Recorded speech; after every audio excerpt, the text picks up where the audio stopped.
masina adu laigani adu tawgani adum haiba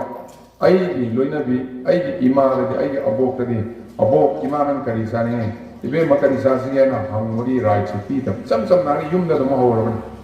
saru kapuni kapam da tawa phause asi akoi ima gi phanek mache tuna phayom selaga phause sumaina tak namaga sapu na tak khara sapu yama kana phau masu ma laitang ma sangwai phara kana lupa ani no kai o mari yo laga arithmetic algebra leiraga laik tam saving nai se adri yong ga akoi ima ai pa sang hawra ga moi rum tawr me lang thum lai ba ga ina khun ba khen nei ba ina khun ba bi se kari ma lai thos ina khun me ba wakhan saw ba miu mateng pang ba mi ge awa ba lekai thangna ba ngasi uti thong era te gorma an le pi ru ba sagem po me thangna ba khar pi ba adigi gun yaw ba do ina khun ba ko rong hi ba thengna da kana sa la thengna ra kani khudong thi ba thengna ra sap ba du ne lai pes ngasi sira lepseri ba isa maksu ai gi imalagan draba ai lepsero ngam jaram ma nupi gi role nupi sing the importance samajama nuayange haragadi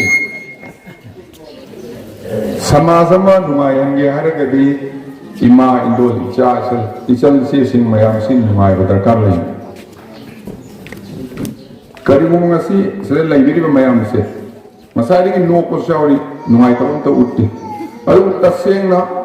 aseng ba manung da lai ba wari se mali wa no phadana phamali han ba Lebih main dol, imum kutingal lagi mana pising sih wari silian nama tamda, mana seng lagi thora apa, aku suai dengan kan ni madudi, kerana maya aku wah si khang agak lelam ni penuh, mana suai dengan aku yang hanggan ni, no pay wani sen pay wani thabuk sat pay wani, but imum tadi, kau ini awal maya puri mesti kena no hai kanda,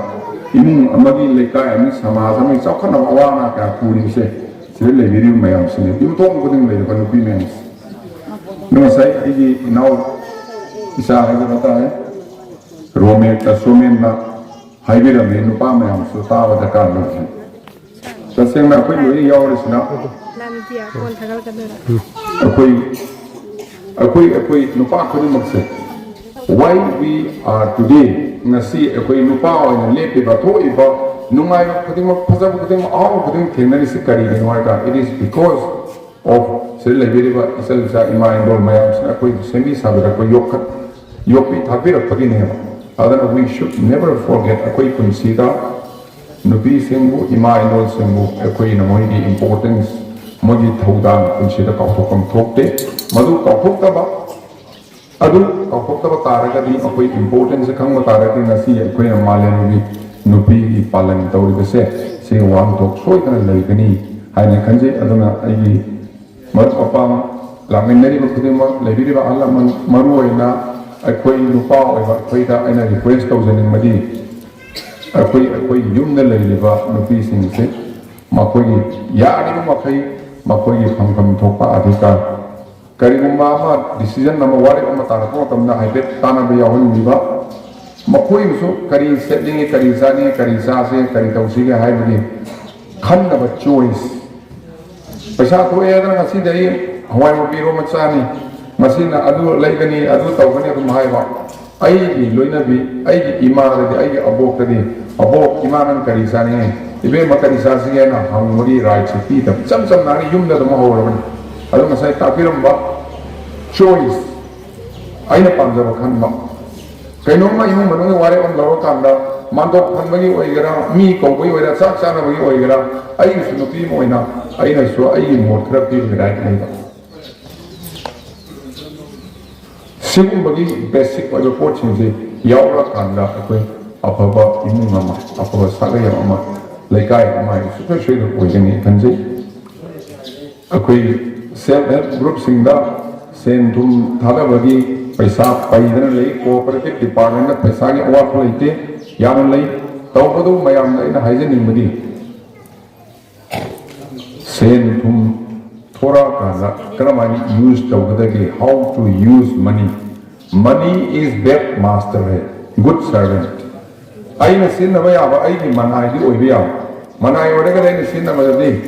sidi yam phaye but mama paisa na ai sin na ba hora ba ꯑꯗꯨꯏꯗ ꯑꯩ ꯂꯣꯏ ꯇꯨꯡꯗ ꯃꯥꯡꯗꯣꯏꯅꯦꯕ ꯑꯗꯨꯅ how to manage money is ꯑꯩꯈꯣꯏ expert ꯃꯌꯥꯝ district mission management unit की officersꯤꯡꯅ ꯁꯣꯏꯗꯅ ꯇꯥꯛꯄꯤꯔꯝꯒꯅꯤ ꯈꯟꯖꯩ ꯑꯗꯨꯒ ꯐꯦꯗꯔꯦꯁꯟꯒꯤ self help groupꯀꯤ ꯂꯤꯗꯔꯁꯤꯡꯅꯁꯨ ꯈꯪꯕꯤꯔꯝꯒꯅꯤ ꯈꯟꯖꯩ ꯑꯩꯈꯣꯏꯒꯤ ꯌꯨꯝꯗ ꯑꯩꯈꯣꯏꯅ ꯑꯉꯥꯡ ꯑꯣꯏꯔꯤꯉꯩꯗ ꯑꯩꯈꯣꯏꯅ ꯈꯪꯖꯔꯛꯄꯗ ꯃꯌꯥꯝꯗꯤ ꯈꯪꯗꯦ ꯇꯥꯕ ꯅꯨꯡꯉꯥꯏꯒꯗ꯭ꯔꯥ ꯅꯨꯡꯉꯥꯏꯔꯣꯏꯗ꯭ꯔꯥ ꯑꯩꯈꯣꯏꯁꯦ ꯍꯧꯖꯤꯛ ꯁꯦꯚꯤꯡꯒꯤ ꯃꯇꯥꯡꯗ ꯍꯥꯏꯕꯤꯔꯝꯃꯦꯕ ꯁꯦꯟꯐꯨ ꯍꯥꯏꯅ ꯆꯐꯨ ꯑꯃ ꯇꯧꯔꯒ ꯈꯨꯝꯖꯤꯜꯂꯒ ꯑꯩꯈꯣꯏ ꯃꯈꯥꯏ ꯁꯤꯀꯤ ꯄꯩꯁా ꯀꯨꯟ ꯆꯟꯕ ꯑꯃ ꯍꯨꯠꯂꯒ ꯏꯃꯥ ꯍꯣꯏ ꯑꯩꯈꯣꯏ ꯃꯔꯛ ꯃꯇꯝꯗ ꯄꯩꯁꯥ ꯑꯃ ꯊꯥꯗꯩ ꯌꯥꯎꯁꯪ ꯂꯥꯛꯄ ꯃꯇꯝꯗ ꯐꯨꯔꯤꯠ ꯈꯣꯡꯒ꯭ꯔꯥꯎ ꯑꯍꯥꯟꯕ ꯑꯃ ꯍꯥꯞꯄꯦꯟꯅꯕ ꯁꯦꯠꯅꯤꯡꯉꯦ ꯑꯉꯥꯡꯒꯤ ꯌꯥꯎꯁꯪꯅ ꯐꯤꯔꯣꯜ ꯂꯩꯕ ꯃꯇꯝ ꯌꯥꯎꯅꯩ ꯕꯕꯥꯅ ꯑꯕꯣꯛꯅ ꯄꯩꯁꯥ ꯏꯙꯧꯅ ꯄꯩꯁꯥ ꯄꯤꯗꯕ ꯃꯇꯝ ꯂꯩꯇꯕ ꯃꯇꯝꯗ ꯑꯩꯈꯣꯏꯅ ꯀꯞꯄ ꯃꯇꯝꯗ ꯁꯦꯟꯐꯨ ꯊꯨꯒꯥꯏꯔꯒ ꯑꯗꯒꯤ ꯈꯣꯡꯒ꯭ꯔꯥꯎ ꯐꯨꯔꯤꯠ ꯂꯩꯕꯤꯕ ꯑꯗꯒꯤ ꯆꯔꯨ ꯀꯞꯐꯝꯗꯨ ꯆꯔꯨ ꯀꯞꯄꯒꯤ ꯀꯞꯐꯝꯗ ꯇꯥꯕ ꯐꯧꯁꯦ ꯑꯁꯤ ꯑꯩꯈꯣꯏꯒꯤ ꯏꯃꯥꯒꯤ ꯐꯅꯦꯛ ꯃꯆꯦꯠꯇꯨꯅ ꯐꯖꯅ ꯌꯣꯝꯁꯤꯜꯂꯒ ꯐꯧꯁꯤ ꯁꯨꯃꯥꯏꯅ ꯇꯛ ꯇꯛ ꯅꯝꯃꯒ ꯆꯐꯨꯅ ꯇꯛ ꯇꯛ ꯇꯛ ꯊꯥꯔ ꯆꯐꯨ ꯌꯥꯝꯃꯀꯥꯟꯗ ꯐꯧ ꯃꯁꯨꯡ ꯑꯃ ꯂꯥꯏꯇꯪ ꯑꯃ ꯁꯪꯋꯥꯏ ꯐꯥꯔꯀꯥꯟꯗ ꯂꯨꯄꯥ 2 ꯃꯈꯥꯏ 3 4 ꯌꯣꯜꯂꯒ arithmetic algebra ꯂꯩꯔꯒ ꯂꯥꯏꯔꯤꯛ ꯇꯝꯃꯦ ꯁꯦꯚꯤꯡ ꯍꯥꯏꯕꯁꯦ ꯑꯗꯨꯗ ꯌꯧꯅ ꯑꯩꯈꯣꯏ ꯏꯃꯥ ꯏꯄꯥꯁꯤꯡꯅ ꯍꯧꯔꯒ ꯃꯣꯏ ꯑꯗꯨꯝ ꯇꯧꯔꯝꯃꯦꯕ ꯍꯧꯖꯤꯛꯇꯤ ꯆꯥꯎꯈꯠꯂꯛꯑꯕꯅꯤꯅ ꯁꯦꯚꯤꯡꯒꯤ ꯀꯟꯁꯦꯞꯁꯦ ꯀꯔꯝꯍꯥꯏꯅ ꯇꯧꯔꯒ ꯑꯔꯨꯕ ꯃꯇꯥꯡꯗ ꯍꯧꯖꯤꯛ ꯑꯌꯥꯝꯕꯅ ꯌꯨꯝꯗ ꯀꯩꯅꯣꯝ ꯑꯔꯨꯕ ꯂꯥꯛꯑꯀꯥꯟꯗ ꯏꯃꯨꯡ ꯃꯅꯨꯡꯗ ꯄꯩꯁꯥ ꯂꯩꯇ꯭ꯔꯦ ꯍꯥꯏꯔꯀꯥꯟꯗ ꯄꯨꯊꯣꯔꯛꯇꯣꯏꯁꯤ ꯑꯩꯈꯣꯏꯒꯤ ꯂꯣꯏꯅꯕꯤꯅꯦ ꯑꯩꯈꯣꯏꯒꯤ ꯏꯃꯥꯅ ꯏꯃꯨꯡ ꯑꯩꯒꯤ ꯑꯗꯨ ꯂꯩꯔꯝꯃꯦ ꯅꯍꯥꯟ ꯑꯗꯨꯅ ꯑꯗꯨ ꯄꯤꯔꯝꯕ ꯂꯩꯔꯦꯅ ꯌꯣꯝꯃ ꯊꯅꯝꯕꯗꯣ 10 ꯆꯠꯄꯤ 20 ꯆꯠꯄꯤ ꯑꯃꯅ ꯃꯌꯥꯝ ꯌꯣꯝꯃ ꯄꯨꯊꯣꯔꯛꯇꯣꯏꯁꯤ ꯏꯃꯨꯡ ꯃꯅꯨꯡꯒꯤ ꯑꯩꯒꯤ ꯏꯃꯥꯗꯨꯅ ꯑꯩꯒꯤ ꯅꯨꯄꯤ ꯑꯩꯒꯤ ꯂꯣꯏꯅꯕꯤꯅꯅꯦ ꯑꯩꯒꯤ ꯏꯅꯥꯎꯅ ꯄꯨꯊꯣꯔꯛꯑꯣꯏ ꯕꯕꯥꯅ ꯄꯨꯊꯣꯔꯛꯑꯣꯏ ꯑꯗꯨ ꯁꯦꯚꯤꯡꯁꯤ ꯌꯥꯝ ꯐꯖꯅ ꯇꯧꯔꯝꯃꯤ ꯂꯨꯔꯀꯥꯟꯗ ꯑꯩꯈꯣꯏꯒꯤ ꯅꯨꯄꯤꯒꯤ ꯔꯣꯜꯁꯤ ꯌꯥꯝ ꯏꯝꯄꯣꯔꯇꯦꯟ ꯑꯣꯏꯕꯅ ꯁꯦꯚꯤꯡꯁꯤ ꯑꯩꯈꯣꯏ ꯐꯖꯅ ꯄꯩꯁꯥꯁꯤ ꯆꯥꯗꯤꯡꯒ ꯁꯦꯚꯤꯡꯒꯒꯤ ꯑꯁꯤ ꯑꯩꯈꯣꯏ ꯐꯖꯅ ꯑꯟꯗꯔꯁꯇꯦꯟ ꯇꯧꯕ ꯒ꯭ꯌꯥꯟ ꯇꯥꯕ ꯗꯔꯀꯥꯔ ꯂꯩꯌꯦꯅ ꯈꯟꯖꯩ ꯄꯩꯁꯥꯒꯤ ꯑꯋꯥꯠꯄ ꯂꯩꯔꯣꯏ ꯃꯌꯥꯝꯅ ꯉꯁꯥꯏ ꯍꯥꯏꯕꯤꯕꯗ ꯁꯦꯜꯐ ꯍꯦꯜꯞ ꯒ꯭ꯔꯨꯞꯁꯤ ꯂꯥꯏꯔꯕꯒꯤꯅꯦꯅ ꯅꯣ ꯁꯦꯜꯐ ꯍꯦꯜꯞ ꯒ꯭ꯔꯨꯞꯁꯤ ꯏꯅꯥꯛ ꯈꯨꯟꯕ ꯃꯤꯒꯅꯤ ꯂꯥꯏꯔꯕꯒꯤ ꯅꯠꯇꯦ ꯂꯟ ꯊꯨꯝ ꯂꯩꯕ ꯍꯥꯏꯕꯒ ꯏꯅꯥꯛ ꯈꯨꯟꯕ ꯈꯦꯠꯅꯩꯌꯦꯕ ꯏꯅꯥꯛ ꯈꯨꯟꯕ ꯍꯥꯏꯕꯁꯦ ꯀꯔꯤꯃ ꯂꯩꯇ꯭ꯔꯁꯨ ꯏꯅꯥꯛ ꯈꯨꯟꯕ ꯌꯥꯏꯕ ꯋꯥꯈꯜ ꯆꯥꯎꯕ ꯃꯤꯕꯨ ꯃꯇꯦꯡ ꯄꯥꯡꯅꯤꯡꯕ ꯃꯤꯒꯤ ꯑꯋꯥꯕ ꯎꯕ ꯂꯩꯀꯥꯏ ꯊꯪꯅꯕꯗ ꯉꯁꯤ ꯎꯇꯤ ꯊꯣꯡꯉꯦꯔ ꯇꯦꯡꯀꯣꯠ ꯑꯃ ꯑꯍꯟꯗ ꯄꯤꯔꯨꯕ ꯆꯒꯦꯝ ꯄꯣꯝꯃꯦ ꯊꯪꯅꯕꯗ ꯈꯔ ꯄꯤꯕ ꯑꯗꯨꯒꯤ ꯒꯨꯟ ꯌꯥꯎꯕꯗꯣ ꯏꯅꯥꯛ ꯈꯨꯟꯕ ꯀꯧꯏ ꯂꯥꯏꯔꯕ ꯀꯧꯗꯦ ꯄꯩꯁꯥ ꯄꯥꯏꯔꯒ ꯂꯥꯏꯔꯕ ꯃꯤ ꯂꯩ ꯃꯤꯒꯤ ꯃꯇꯦꯡ ꯄꯥꯡꯅꯤꯡꯗꯕ ꯑꯋꯥꯕ ꯇꯥꯕ ꯂꯩꯀꯥꯏꯗ ꯄꯤꯅꯤꯡꯗꯕ ꯊꯛꯁꯤ ꯈꯥꯁꯤ ꯌꯦꯡꯗꯕ ꯀꯩꯅꯣꯝ ꯃꯇꯦꯡ ꯄꯥꯡꯅꯤꯡꯕ ꯂꯩꯀꯥꯏ ꯊꯪꯅꯕ ꯊꯣꯛꯑꯒ ꯄꯤꯗꯕ ꯃꯤꯁꯤꯡꯗꯣ ꯑꯗꯨ ꯏꯅꯥꯛ ꯈꯨꯟꯕ ꯀꯧꯗꯦꯕ ꯃꯣꯏ ꯄꯩꯁా ꯄꯥꯏꯕ ꯀꯧꯋꯦ aduna self-help group sing lai ba te ina khunga aduna koi self-help yaw sing se aduna ina shoi dana koi khulan gani suksoi shoi dana federation sing ya koi amu koi ki team si tawra kanda panchayat ki members sing adi koi mandali ki kamu ga tawra ka hen na koi hojik lai sigi matak ta yam na saw na ina khunna bi scheme ama koi na yam lo na thamjari madu so koi matang sarakan shoi ru thoksar kani hai se ma yam na thamdar yes masai ni kita na pandira me social action tawba tawge na khala ni ngam da balai ke pakistan ba mayam tabira mani yusuf zai malala ene khane malala nupi macha sahi drama thoi su matam da taliban no mai pai ba sakhi ma taliban kangu da mane school chatbagi truck amada gari amada school chali ne kathalaga nomai no mako katharan pala kathan biram sire lang ko madu london da aeroplane da pure kan line ga hinga e hai 2012 adai lo ramani mai mau ka pa 2012 ta mana popona 1997 ne poe sai parama thoi shro pakana Pertama payah itu mah popular ada, aduh saya kan kita orang Islam pada makko pun mereka kari kapin, Pakistan dah nupi singgil lagi tambah yang tu, burka ukko tu boleh mapan thok payah ada, set payah ada, anu saya apa yang hari ni nupi kirai aise, mapan thok tu ada apa, ada lagi, ini setting mah firman set payah ada, main lagi kumjil laga, sah kerana tu lagi omsil laga lagi tu apa, aduh ga sekolah lagi tambah yang, mana hai? Taman kani mai mapagi moi apopagi private school am sudan tahu. Adu nubi like am biar semana ya kani taman kani angar mana hora kana like तब माहौल लगने अभी तक उनका मसीह अनाम दिन लम्बे ले रहे हैं महीने का पर सीरे न छोड़ सही त्रामा कोई अरुबु माना पाकिस्तान का नुपी लाइक तब दबे या कोई है इधर माना हिंगा मतुंग न नहीं पाऊँ हिंगा मतुंग न सब लेगा लंदन में चेल लगा पाकिस्तान का मुख्य नमक और का नाम नुपी सिंह लोई लाइक तब मले अदुई दमक तब मा 2014 ना ख्वाइदे नहा होइना मासी नोबेल प्राइज पीगी सो पाकिस्तान में लेको एक्चुअली तो नुपी मसा मना नुपी मयामी लाइक तमन्ना भाई यादे कोई नुपी सिंह लाइक है कि समाज सफल रोए नुपी सिंह नुमाई कर दी ज्ञान याव कर दी सफल रोए सफल अंदर यादे है कि अदुई फाइट तो होगी वो सेल्फ हेल्प ग्रुप की मरक तकी विलेज लेवल फेडरेशन की मरक तकी अदुम एक्टिविटी एक्शन तो हुआ कोई एमएलए ने थोड़ा फजन तो होगी कोई प्रधान थोड़ा फजन तो होगी सी तो कोई आरो सी तो कोई ना थोड़ा होगा नाम एक्शन तो होगा अदुम से मरु होगी एक्शन ना मैंने समाज से सेन तुम इंटरप्रेन्योर कोई सी की मरक तकी अफावा मयाम थोड़ा पीलो गम्बा कोई इसल इसे सिंगी मरक तकी कोई थोड़ा पावने मोइन जो पावने मयाम तभी हमने कोई हल्दीराम की हल्दीराम वाटिन नहीं मकुम मकुम ये नहीं उबीर मनी को हल्दीराम ये महाव बोलो वाटिन को मकुम मकुम तो साबिर तो दाल मोर का तो हाव बड़ा उत्तर रो हाव एको असली हल्दीराम असली बीकानेर है इबा राजस्थान की सारे जगह के कुमन मचाम था माय की नुपारी मम्मी से गंगा विशन अग्रवाल का वो नुपामा माय मुंडे ममा पाना मई मकई पाला मतुंग माय लोइने बिसु लेजरा मतुंग ना नन को कोई हिंगना तो है ना होरन को दे लुपा साम खत कोरागा लुपा साम खत ना मागी नम किनसी बिसु वाटिनी योन बो होरगा क्रम आइना हवन सिगे क्रम आइना टेस्ट के जे करी खामेन सिन मखरा आपसिन जरा मोरो खरा सान जरा अरे मैते सिरा मणिपुरी योन मताय मोरो साबा पामे गुजरात ते योलगा थुम्बा पामे है ना अदुगी दो हाप हाप तो बदना मा ख्वाइदी चाव पृथ्वी की याम चाव अदुगुम्बा ब्रांड क्लास 8 पास क्लास 10 पास तो दी जो नुपा सामना क्लास 8 पास तो बा मी अमना मांगी लोइना बिदु लोइना रकाना अदुक चाव पृथ्वी दा हल्दीराम माइने सार खुदिंगी खुंगन खुदिंगी ताव मचा खुदिंगी हल्दीराम लोइ लेंगने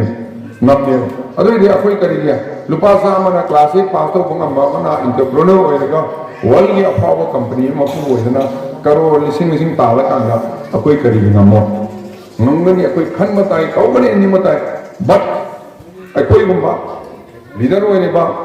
अरेगी सरकार याउबिबा लेकाई की रिप्रेजेंटेटिव होइबा अकोई ना गाइड तो बिर सपोर्ट तो बिर तो ताई अदुना सेल्फ हेल्प ग्रुप यावरे नुपा लिसिंग तरा फंगे लोइरा अरुई बनते that is the beginning how we know आई ना बॉक्सिंग दिन ना टूर्नामेंट जाओगे मीना ना तो उन्हें थिंगारे का तार है तारा लूल बनते थिल मधु मधु आई ना मुख थिंगदो ना आई है ना खांगनी आई ना थिंगाई नहीं है वो चलगा चलगा that is only lesson para ने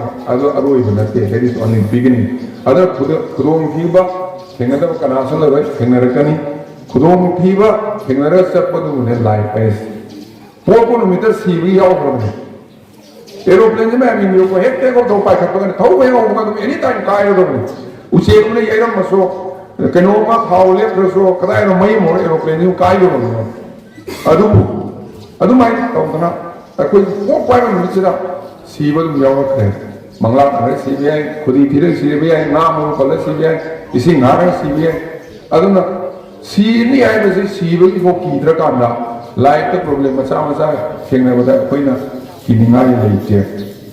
लाइफ सिंग सारी प्रेसिडेंट को गाड़ी में नाइने जरनी अकोइना सिनेमा इंडियन में मया पुंगनी की सिनेमा येंगदा हीरो हीरोइन कास्ट को थोड़ा को हराओ है ना palm hero again palm heroine जो अरे सही फजबल है अरे की फटवा विलियम साहब मया ना बेक है ना थोड़े की ग्रे निंगे है ना तन्म मुयोगनी बेक ना हीरो में फुगाई नहीं अरे हीरो रो अशोकनी अरे हीरोइन दो फावी गिनी अरे इसे नुआई वो लाकनी अरे कमी मम पोकनी अरे सिनेमा वाले बका नम काना अंगो वो स्क्रीन लो लाइफ से सब माने अखोई लाइफ से पुंगनी भी अहुनी सिनेमा रो सब माने अवाल सो लाकनी ꯅꯨꯡꯉꯥꯏꯕꯁꯨ ꯂꯥꯛꯀꯅꯤ ꯅꯨꯡꯁꯤꯕꯁꯨ ꯌꯥꯎꯒꯅꯤ ꯁꯥꯎꯅꯤꯡꯕꯁꯨ ꯌꯥꯎꯒꯅꯤ ꯀꯞꯅꯤꯡꯕꯁꯨ ꯌꯥꯎꯒꯅꯤ ꯑꯗꯨ ꯃꯌꯥꯝꯗꯣ ꯊꯦꯡꯅꯔꯒ ꯂꯥꯟꯅꯕꯒꯤꯗꯃꯛꯇ ꯑꯩꯈꯣꯏ ꯃꯌꯥꯝ ꯀꯟꯈꯠꯍꯟꯕꯒꯤ ꯂꯩꯀꯥꯏ ꯑꯃ ꯀꯟꯈꯠꯍꯟꯕꯒꯤ ꯏꯃꯨꯡ ꯑꯃ ꯀꯟꯈꯠꯍꯟꯕꯒꯤ ꯔꯣꯜꯁꯦ ꯑꯩꯈꯣꯏ ꯁꯤꯗ ꯂꯩꯕꯤꯔꯤꯕ ꯃꯌꯥꯝꯁꯤꯅꯦ ꯑꯗꯣ ꯑꯩꯈꯣꯏ ꯃꯌꯥꯝꯁꯦ ꯄꯨꯟꯁꯤꯜꯂꯒ ꯀꯣꯂꯥꯕꯣꯔꯦꯠ ꯇꯧꯔꯒ ꯑꯈꯪ ꯑꯍꯩ ꯑꯩꯈꯣꯏ ꯑꯔꯩ ꯂꯩꯇꯕ ꯇꯥꯟꯅꯔꯀꯥꯟꯗ ꯇꯤꯝ ꯑꯣꯏꯅ ꯆꯠꯅꯕꯒꯤ ꯁꯦꯜꯐ ꯍꯦꯜꯞ ꯒ꯭ꯔꯨꯞ ꯂꯤꯡꯈꯠꯆꯕꯅꯦꯕ ꯑꯩꯈꯣꯏ ꯁꯦꯜꯐ ꯍꯦꯜꯞ ꯒ꯭ꯔꯨꯞꯁꯤ ꯁꯔꯀꯥꯔꯅ ꯄꯩꯁꯥ ꯈꯔ ꯄꯤꯔꯛꯀꯅꯤ ꯑꯗꯨ ꯂꯧꯅꯕꯅꯦ ꯑꯗꯥ ꯇꯧꯕꯅꯤꯅ ꯈꯟꯕꯤꯔꯒꯗꯤ ꯑꯩꯈꯣꯏꯒꯤ ꯏꯃꯨꯡ ꯑꯩꯈꯣꯏꯒꯤ ꯂꯩꯀꯥꯏ ꯑꯩꯈꯣꯏꯒꯤ ꯈꯨꯡꯒꯪ ꯑꯩꯈꯣꯏꯒꯤ ꯗꯤꯁꯇ꯭ꯔꯤꯛ ꯑꯩꯈꯣꯏꯒꯤ ꯃꯅꯤꯄꯨꯔ ꯆꯥꯎꯈꯠꯍꯟꯕ ꯑꯩ ꯑꯍꯧꯕꯗ ꯉꯁꯥꯏ ꯍꯥꯏꯖꯕꯗꯣ